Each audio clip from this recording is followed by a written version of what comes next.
ಜೈ ಶ್ರೀರಾಮ್. ನಮಸ್ತೆ friends. So ಇವತ್ತು ಮಂಗಳವಾರ,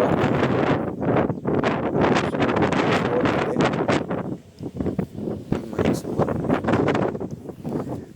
ಇದು ಸೆಕೆಂಡ್ ಪಾರ್ಟು ಸಂಡೂರು ಮೈನ್ಸ್ದು ಆ ಬ್ಲಾಗ್ದು. ಸೊ ನಿಮಗೆ ಒಂದು 6:07 ಗಂಟೆ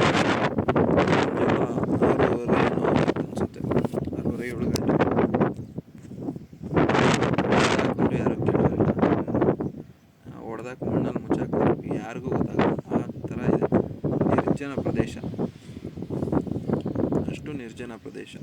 ಪ್ರಾಣಿಗಳು ಬರ್ತವೆ ಅಂತಾರೆ, ಗೊತ್ತಿಲ್ಲ. ನನ್ನ ಕಣ್ಣಂದ್ರೆ ಯಾವತ್ತೂ ಬಿದ್ದಿಲ್ಲ.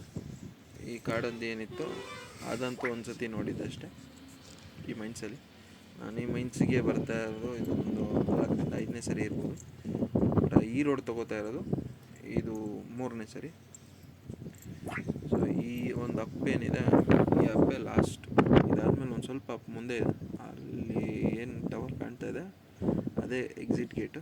ಸೊ ನಿನ್ನೆ ರಾತ್ರಿ ಇಲ್ಲಿ ಬಂದು ಹತ್ತಲಿಲ್ಲ ಗಾಡಿ, ನೋಡ್ಬೋದು ಎಷ್ಟು ಫುಲ್ ರೋಲ್ ಓಡಿಸಿದ್ರು ಹತ್ತಲಿಲ್ಲ. ಸೊ ನಾನು ನಿಂತಿದ್ದೆ ಅಂತ ಹೇಳಿ ಅವರು ನಮ್ಮ ಫ್ರೆಂಡು ಸಹ ನಿಲ್ಲಿಸ್ಬಿಟ್ರು. ನೋಡ್ಬೋದು ಈಗ ಅವರ ಗಾಡಿ ಕೊಳೆ ಆಗಿದೆ ಅಂತ. ಇದು ನನಗಿಂತ ಒಂದು ತಿಂಗಳು ಮುಂಚೆ ಬಂದಿರೋ ಗಾಡಿ. ಅಂದರೆ ನನ್ನ ಗಾಡಿ 23 ಸೆಪ್ಟೆಂಬರ್ ಬಂದಿರೋದು. ಇದು ಏನು ಕಾಣಿಸಲ್ಲ, ಒಂದು 3-4 ತಿಂಗಳು ಮುಂಚೆ ಬಂದಿದೆ. ಮೇ ಮಂತಲ್ಲೆಲ್ಲ ಬಂದಿರೋದು. ನೋಡ್ಬೋದು ಎಷ್ಟು ಕೊಳೆ ಆಗಿದೆ, ಮಳೆ ಬೀಳ್ತಾ ಇದೆ. ಇದೆಲ್ಲ ಟಿಪ್ಪರ್ ಲೋಡಿಂಗ್ ನಿಂತಿರೋದು. So per day 30,000 tons move ಆಗುತ್ತಂತೆ. ಸೊ ಅವ್ರು ಎಷ್ಟು ಜನ ಇರ್ತಾರೋ, ಜನ ಜಾಸ್ತಿ ಇದ್ದಷ್ಟು ಎಥಿಕ್ಸ್ ಕಡಿಮೆ. ಸೊ ಅವ್ರಿಗೇನು ಹೋಗ್ಬೇಕು, ಲಾರಿ ಹೋಗ್ತಾನೆ ನೋಡ್ತಾ ಇದ್ದೀರಾ, ಫುಲ್ ಜಾರ್ಕೊಂಡು ಟರ್ನ್ ಆಗ್ತಾ ಇದೆ, ಆದರೂ ಬಿಡ್ತಾಯಿಲ್ಲ, ಹೊಡೀತವ್ರೆ. ಸೊ ಈ ಟರ್ನಿಂಗಲ್ಲಿ ನನ್ನ ಗಾಡಿ ಬಂದು ಆಲ್ಮೋಸ್ಟ್ 2.5 ವರ್ಷ ಆಯಿತು. ನನಗೆ ಯಾವತ್ತೂ ಈ ಥರ ಎಕ್ಸ್ಪೀರಿಯನ್ಸ್ ಆಗಿಲ್ಲ, ಇದೇ ಫಸ್ಟ್ ಟೈಮ್. 18 ವೀಲ್ ಅಲ್ವಾ, ನಾವು ಜಾರತ್ತೆ ಅಂತ ನಾನು ಎಕ್ಸ್ಪೆಕ್ಟು ಮಾಡಿರಲಿಲ್ಲ. ಬಟ್ ಈ ಒಂದು ಪಾಯಿಂಟಲ್ಲಿ ನನಗೆ ಹೆಂಗೆ ಅನಿಸ್ಬಿಟ್ಟು ಅಂದರೆ, ಲೆಫ್ಟಲ್ಲಿ ಪ್ರಪಾತ, ಗಾಡಿ ಲೆಫ್ಟಿಗೆ ಸ್ಕಿಡ್ ಆಗ್ತಾಯಿದೆ. ಸೊ ಒಂದು ಟ್ರೈಲರ್ ಆಗಿರೋದ್ರಿಂದ ಹಿಂದೆ ವೀಲ್ ಅಷ್ಟು ಸ್ಕಿಡ್ ಆಗೋದು ತುಂಬ ರೇರು. ಸೊ ನಾನು ನೋಡ್ಬೋದು ಕ್ಯಾಮ್ರಾದಲ್ಲಿ ನಿಮಗೆ ಗೊತ್ತಾಗುತ್ತೆ, ಗಾಡಿ ಟುವರ್ಡ್ಸ್ ಲೆಫ್ಟು ಸ್ಕಿಡ್ ಆಗ್ತಾಯಿದೆ ಡೌನ್ ಇರೋದ್ರಿಂದ. ಹಿಂದೆಗಡೆಯಿಂದ ಮೆಟೀರಿಯಲ್ ತಳ್ಳುತ್ತೆ. ಸೊ ನಾನು ಗೇರಲ್ಲಿ ಬಿಟ್ಟರೆ ಗಾಡಿ ಸ್ಕಿಡ್ ಆಗ್ತಾಯಿದೆ. ಹೆಚ್ಚು ಕಮ್ಮಿ ಒಂದು 10 ನಿಮಿಷ ಸುಧಾರಿಸ್ಕೊಂಡಿದ್ದೀನಿ. ಏನು ಮಾಡಬೇಕು ಗೊತ್ತಾಗ್ತಾಯಿಲ್ಲ. ನೀವು ಸ್ಕೂಟ್ರಲ್ಲಿ ಸ್ಕಿಡ್ ಆದ್ರೇ ಹೆಂಗಾಗುತ್ತೆ. ಬಟ್ ನೀವು ಆ ಪ್ಲೇಸಲ್ಲಿ ಕೂತು ಎಕ್ಸ್ಪೀರಿಯೆನ್ಸ್ ಮಾಡಿದ್ರೆ ಮಾತ್ರ ಬೇರೆ ಲೆವೆಲಲ್ಲಿ ಒಂದು ಭಯ ಅಂತಾರಲ್ಲ, ಭಯ ಅನ್ನೋದು ಗೊತ್ತಾಗ್ಬಿಡುತ್ತೆ. ಈ ಪಾಯಿಂಟಲ್ಲಿ ನನ್ನ ಗಾಡಿ ಮೂವ್ ಮಾಡುವಾಗ ನಾನು ಮಾಡಿರಲಿಲ್ಲ, ಈ ಥರ ಗಾಡಿ ಜಾರುತ್ತೆ, ಗಾಡಿ ಪ್ರಪಾತದ ಕಡೆ ತಳ್ಳುತ್ತೆ ಅನ್ನೋದು ನಾನು ಎಕ್ಸ್ಪೆಕ್ಟೇ ಮಾಡಿರಲಿಲ್ಲ. ಸದ್ಯ ದೇವ್ರ ದಯೆಯಿಂದ ನನ್ನ ಗಾಡಿ ಫುಲ್ ABS ಇತ್ತು. ಗಾಡಿ ಬ್ರೇಕ್ ಹೊಡೆದ ತಕ್ಷಣ ಟಕ್ಕನ್ನು ನಿಂತ್ಕೊಂತು. ಇಲ್ಲಿಗೆ ಬಂದು ಸುಮಾರು ಒಂದು 10 ನಿಮಿಷ ಗಾಡಿ ನಿಲ್ಲಿಸಿ ಸುಧಾರಿಸ್ಕೊತೀನಿ. ಯಾಕೆಂದರೆ ಏನು ಮಾಡಬೇಕು ಗೊತ್ತಾಗಲ್ಲ ನನಗೆ. ಈ ಟರ್ನಿಂಗಲ್ಲೂ ಗಾಡಿಯನ್ನು ಆ ಥರ ಯೋಚನೆ ಬಂದ್ಬಿಡುತ್ತೆ. ವೈಟ್ ಸಿಮೆಂಟ್ ರೋಡ್ ಯಾಕೆ ಬೇಡ ಅಂತೀವಿ ಅಂದರೆ ಇದೇ ಕಾರಣಕ್ಕೆ. ಸಿಮೆಂಟ್ ಮೇಲೆ ಮಣ್ಣು ಇಲ್ಲ ನೀರು ಏನಾದರೂ ಇತ್ತು ಅಂದರೆ ಓದ ಪೀರಿಯಡ್ ಆಫ್ ಟೈಮ್ ಸ್ಕಿಡ್ ಆಗುತ್ತೆ. ಇದು ಈ ಪ್ರಾಬ್ಲಮ್ ಹೈವೇಗಳಲ್ಲಿ ಆಗೇ ಆಗುತ್ತೆ. ಸೊ ಯಾವುದೇ ಗಾಡಿ ಆಗಿರ್ಬೋದು, ಸ್ಕೂಟ್ರ್ ಆಗಿರ್ಬೋದು, ಇಲ್ಲ ನಮ್ಮ ಥರ ದೊಡ್ಡ ಲಾರಿಯೇ ಆಗಿರ್ಬೋದು, ಮಣ್ಣಿತ್ತು ಇಲ್ಲ ಡೀಸೆಲ್ ಇತ್ತು ಇಲ್ಲ ಮರಳಿತ್ತು ಇಲ್ಲ ನೀರಿತ್ತು, ಏನಾದರೂ ಆಗಿರ್ಬೋದು, ಸಿಮೆಂಟ್ ರೋಡಲ್ಲಿ ಈ ಪ್ರಾಬ್ಲಮ್ ಫ್ಯೂಚರಲ್ಲಿ ತುಂಬ ಆಕ್ಸಿಡೆಂಟ್ಸ್ಗೆ ಕಾರಣ ಇದೇ ಆಗುತ್ತೆ. ವೆಹಿಕಲಲ್ಲಿ ABS ಇರೋ ಗಾಡಿಗಳು ಸ್ವಲ್ಪ ಸ್ಟೆಬಿಲಿಟಿ ಈಸಿ ಆಗುತ್ತೆ. ಬಟ್ ಗೇರಲ್ಲಿ ಕಂಟ್ರೋಲ್ ಮಾಡೋವಂಥ ವೆಹಿಕಲ್ಗಳು 100% ಆಕ್ಸಿಡೆಂಟ್ ಆಗ್ತವೆ. ಸೊ ನನಗೆ ಆ ಥರ ಆಗಿದ ತಕ್ಷಣ 10 ನಿಮಿಷ ಸುಧಾರಿಸ್ಕೊಂಡೆ. ಮತ್ತು ನೀವು ಅಲ್ಲಿ ಟೈಮ್ ನೋಡ್ಬೋದು, 10 ನಿಮಿಷ ಸುಧಾರಿಸ್ಕೊಂಡು ಯೋಚನೆ ಮಾಡೋದು ಏನಕ್ಕಲ್ಲ ಹಂಗಾಯಿತು ಅಂತ ಯೋಚನೆ. ಓಕೆ, ಗೇರಲ್ಲಿ ಗಾಡಿ ಬಿಡ್ತಾ ಇದೆ. ಸೊ ಹಂಗಾಗಿ ಹಬ್ಬು ವೀಲ್ ಏನಿತ್ತು ಲಾಕ್ ಆಗ್ತಾಯಿತ್ತು. ಸೊ ಲಾಕ್ ಆದಾಗ ಬ್ರೇಕಪ್ ಒಂಥರ ಬರೀ 18 ವೀಲಲ್ಲಿ 4 ವೀಲ್ ಮಾತ್ರ ಬ್ರೇಕ್ ಅಪ್ಲೈ ಆದಂಗೆ ಆಗ್ತಾಯಿತ್ತು. ಸೊ ಹಂಗಾಗಿ ಸ್ಕಿಡ್ ಆಗಿ ಸ್ಟಾರ್ಟ್ ಆಯಿತು. ಸೊ ನಮ್ಮದು ಸ್ಕಿಡ್ ಆದರೆ ಎಲ್ ಆಗ್ಬಿಡುತ್ತೆ, ಅಂದರೆ ಎಲ್ ಹೇಗಿರುತ್ತೋ ಆ ಥರ ಟ್ರೈಲರು ಮತ್ತು ಶೇಪು ಎಲ್ ಆಗಕ್ಕೆ ಸ್ಟಾರ್ಟ್ ಆಗುತ್ತೆ. ಆ ಥರ ಎಲ್ಲಾಯಿತು ಅಂತ ಅಂದರೆ ಟ್ರೈಲರ್ಗೆ ಶೇಪ್ ಹೊಡ್ಕೊಳ್ಳುತ್ತೆ. ಸೊ ಅದು ತುಂಬ ಸ್ಪೀಡಲ್ಲಿದ್ದಾಗ, ಹೈ ಸ್ಪೀಡಲ್ಲಿದ್ದಾಗ ಆ ಥರ ಆಗುತ್ತೆ. ಸೊ ನಾನು ತುಂಬ ನಿಧಾನಕ್ಕೆ ಬರ್ತಾಯಿದ್ದೆ. ಸೊ ಹಾಗಾಗಿ ದೇವ್ರ ದಯೆಯಿಂದ ಏನು ಪ್ರಾಬ್ಲಮ್ ಆಗಿಲ್ಲ. ಆರಾಮ್ ಸ್ಮೂತಾಗಿ ಬ್ರೇಕ್ ಹೊಡೆದು ಕಂಟ್ರೋಲ್ ಮಾಡಿ ನಿಲ್ಲಿಸಿ 2 ಸೆಕೆಂಡ್ ಸುಧಾರಿಸಿ ಮತ್ತೆ ನಿಧಾನಕ್ಕೆ ಮೂವ್ ಮಾಡಿದೆ. ಈ ಬೆಟ್ಟ ಇಳಿಯೋ ಅಷ್ಟೊತ್ತಿಗೆ ಆಲ್ಮೋಸ್ಟ್ ಒಂದು 2 ಅವರ್ಸ್ ತೊಗೊಂಡಿದ್ದೀವಿ. 10 ಕಿಲೋಮೀಟರ್ ಸ್ಟ್ರೆಚ್ ಇದು. ಈ 10 ಕಿಲೋಮೀಟರ್ ಸ್ಟ್ರೆಚ್ಚಲ್ಲಿ ನಾವು ಬರ್ತಾ ಇರೋದೇ 10-5 ಕಿಲೋಮೀಟರ್ಸ್ ಪರ್ ಅವರ್. ಅಷ್ಟು ಸ್ಲೋ ಆಗಿ ಬರ್ತಾಯಿದ್ದೀವಿ. ಯಾಕೆ ಅಂದರೆ ಸಿಮೆಂಟ್ ರೋಡ್ ಫುಲ್ಲು ಜಾರ್ತಾ ಇದೆ. ಈ ಮೈನ್ಸ್ ಮಣ್ಣೇನಿದೆ ಅದ್ರ ಮೇಲೆ ಬಿದ್ದು ಸೊ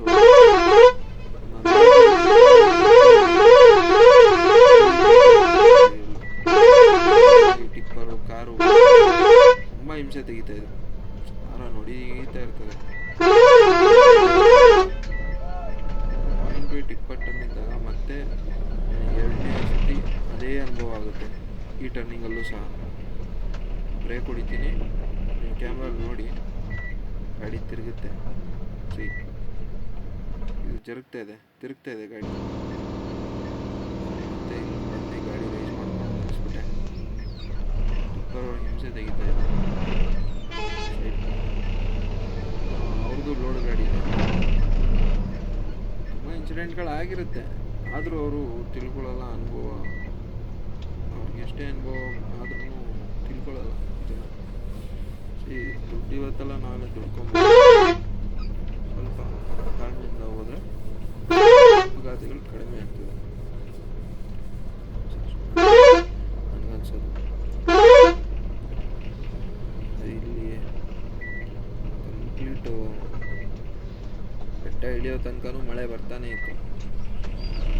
2 ಅವರ್ಸ್ ತೊಗೊಂಡು ಬೆಟ್ಟ ಆರಾಮಾಗಿ ನಿಧಾನಕ್ಕೆ ಇಳಿಸಿ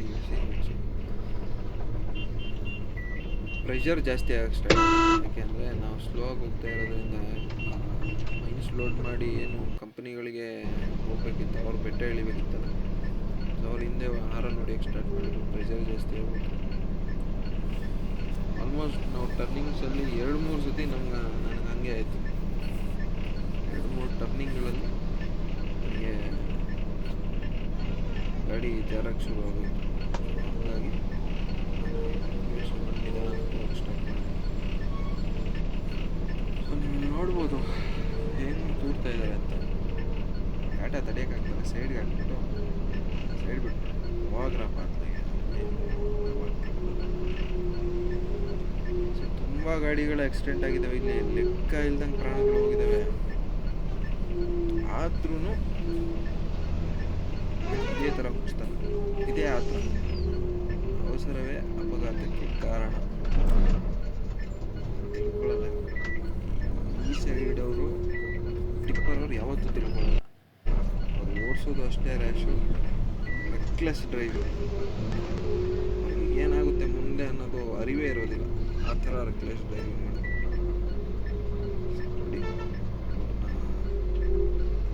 ಹೇಳಿದ್ರೆ ಅದೇ ರೆಕ್ಲೆಸ್ ಡ್ರೈವಿಂಗ್ ನಾವು ಮಾಡಿದ್ರೆ ಬೈಕ್ ಬಂದ್ಬಿಡಿಯುತ್ತೆ ಅವ್ರಿಗೆ. ಏನು ಹಿಂಗೆ ಓಡಿಸ್ತಾ ಇದೆಯಾ ಅಂತ. ನ್ಯಾಯ ಒಂದೇ ಇರಬೇಕಲ್ಲ. ನೀನು ರೆಕ್ಲೆಸ್ ಆಗಿ ಓಡಿಸಿದ್ರು ನಮಗೆ ಹೆಂಗೆ ಭಯ ಇರೋಲ್ಲ. ನಾವು ಓಡಿಸಿದಾಗ ನೀನು ಹಂಗೆ ಭಯ ಬಿಡೋಲ್ಲ ಅಲ್ವಾ? ಭಯ ಬಿದ್ದುಬಿಡ್ತಾರೆ. ನಾವು ಖಾಲಿ ಗಾಡಿ ಎಲ್ಲ ಇವ್ರಿಗೆ ಸೈಡೇ ಕೊಡಲ್ಲ. ಖಾಲಿ ಗಾಡಿ ಇತ್ತು ಅಂದರೆ ಅವರು ಸೈಡ್ ಹೊಡಿಯೋಕ್ಕೆ ತಿಪ್ಪುರ್ಲಾಗ ಹೊಡೆದು ಹೊಡಿಯೋಕ್ಕಾಗಲ್ಲ. ಆ ಥರ ಓಡಿಸ್ಬೇಕು. ಹೈವೇಲೆಲ್ಲ ಇವ್ರದ್ದೇನು ನಡೆಯಲ್ಲ. ಇಲ್ಲಿ ಇವ್ರದ್ದೇನಿದ್ರು ಈ ಲಿಮಿಟ್ಸ್, ಹಳ್ಳಿ ಲಿಮಿಟ್ಸು, ಮೈನ್ಸು ಮತ್ತು ಲಿಮಿಟ್ಸಲ್ಲಿ ಅಷ್ಟೇ.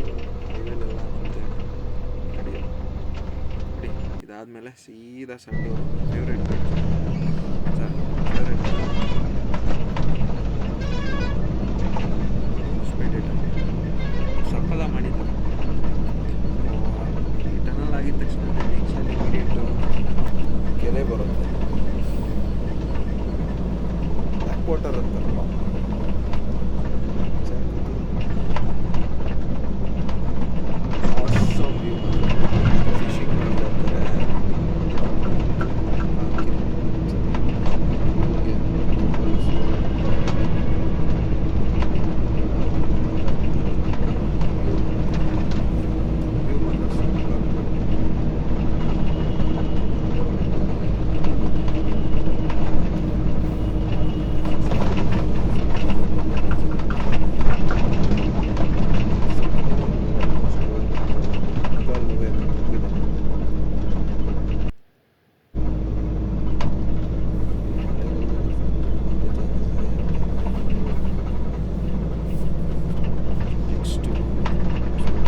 ಆಗದೆ ಭೂಮಿಯಿಂದ ಇನ್ನೆರಡಿ ಐದು ನಮ್ಮದು 14 ಅಡಿ ಇದ್ದರಿಂದ ಪಾಸಾಗಿದೆ. ಸೊ ಇದೇ ಕೌಂಟು ಪ್ರೆಷರ್ ಮಿಷಿನ್. ಈ ಒಂದು ಮಿಷಿನ್ ಏನಿದೆ ಇದೇ 30 ಟನ್ಸ್ 23 ಟನ್ಸ್ ಓಡ್ತದೆ. 20 ಟನ್ಸ್ ಓಡ್ತದೆ. ಸ್ಕಾಟ್ ಪ್ಲಾನ್ 4x4 ಇದೆ. ಆದ್ರೂ ಸಹ ವೀಲ್ ಹೇಳ್ತಾರೆ ಹಿಂದೆಗಡೆ ಇಂಜಿನು ಕೌಂಟರ್ ವೆಯ್ಟ್ ಇರುತ್ತೆ. 30 ಟನ್ ಇರುತ್ತೆ ಈ ಒಂದು ಮಿಷಿನ್. ಈ ಮಿಷಿನು ಸುಮಾರು ಒಂದು 15 ವರ್ಷದ ಹಳೇ ಮಿಷಿನ್ ಇದೆ. ಜಸ್ಟು ಪೇಂಟು ಸರ್ವಿಸಿಂಗ್ ಮಾಡಿ ತೊಗೊಂಬಂದಿರೋದು. ಇಲ್ಲಿಗೆ ಬರೋಕ್ಕೆ ಈ ಇಂಡಸ್ಟ್ರಿಯಲ್ಲಿ ರೋಡೇ ಇಲ್ಲ. ಆ ರೋಡ್ದೊಂದು ದೊಡ್ಡ ತುಂಬ ಸಣ್ಣ ರೋಡ್ ಇತ್ತು. ಹೆಂಗೆ ಮಾಡಿ ಊರೊಳಗಡೆ ಎಲ್ಲ ಬರಬೇಕಿತ್ತು. ತೊಗೊಂಬಂದ್ವಿ. ಲೋಡ್ ಆಗ್ತಾ ಇದೆ. ಅದೃಷ್ಟಕ್ಕೆ ಫಸ್ಟ್ನೇ ದಿವಸ ಅನ್ಲೋಡ್ ಆಗಲಿಲ್ಲ. 2ನೇ ದಿವಸ ಆಯಿತು. ಅಲ್ಲಿಗೆ ಮಂಗಳವಾರ ಬೆಳಗ್ಗೆ ಅನ್ಲೋಡ್ ಆಗಬೇಕಾಗಿದ್ದು ಬುಧವಾರ ಅನ್ಲೋಡ್ ಆಗಿಲ್ಲ, ಗುರುವಾರ ಅನ್ಲೋಡ್ ಆಯಿತು. ಈ ಮೆಟೀರಿಯಲ್ ಹಚ್ಚಿ almost 6 days time waste. Loading late plus vehicle stuck ಆಯಿತು ಮಳೆಯಿಂದ. ಅನ್ಲೋಡಿಗೆ ಕ್ರೇನ್ ಸಿಗಲಿಲ್ಲ.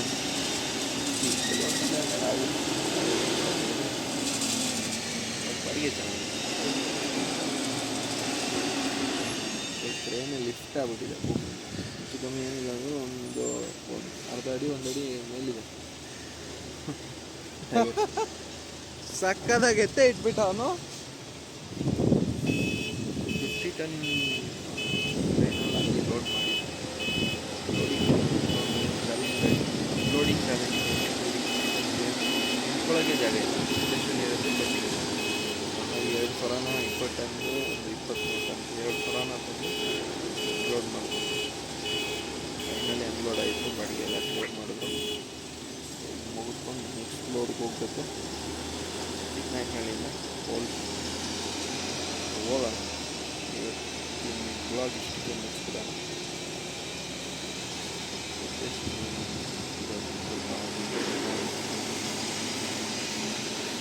ಅವ್ರು ಹಾಕಿರೋ ರೋಪು ಸ್ವಲ್ಪ 2 ಕ್ರೇನ್ 40 ಟನ್ ಎಂಥ ಕೆಪಾಸಿಟಿ ಇರೋ ಕ್ರೇನ್. 30 ಟನ್ಗೆ ಎದುರ್ತಾ ಇದೆ ಅಂತ ಸ್ಟೋನ್ ಕಟ್ಟು ಬಡ್ಡೆ ಹಾಕೋದು. ಅದರಲ್ಲಿ ಕೆಳಗಡೆ ಬರುವಾಗ ಪುಡಿ ಅರ್ಥ ಮಾಡ್ಕೊಳ್ಳಿ. ತಾಕತ್ತಾಗಿ ಮಾಡಿರ್ತಾರೆ. ಸೊ ಹಿಂಗೆ ಅನ್ಲೋಡ್ ಮಾಡ್ತಾ ಅವ್ರು ಇಬ್ಬರು ಟ್ರೈನ್ ಅವ್ರು ಚೆಕ್ ಮಾಡ್ಕೊಂಡ್ಬಿಟ್ರು. ನಮ್ಮ ಟ್ರೈನ್ ಸ್ವಲ್ಪ ಬೆಟ್ಟ ಇತ್ತು. ಸಾಕು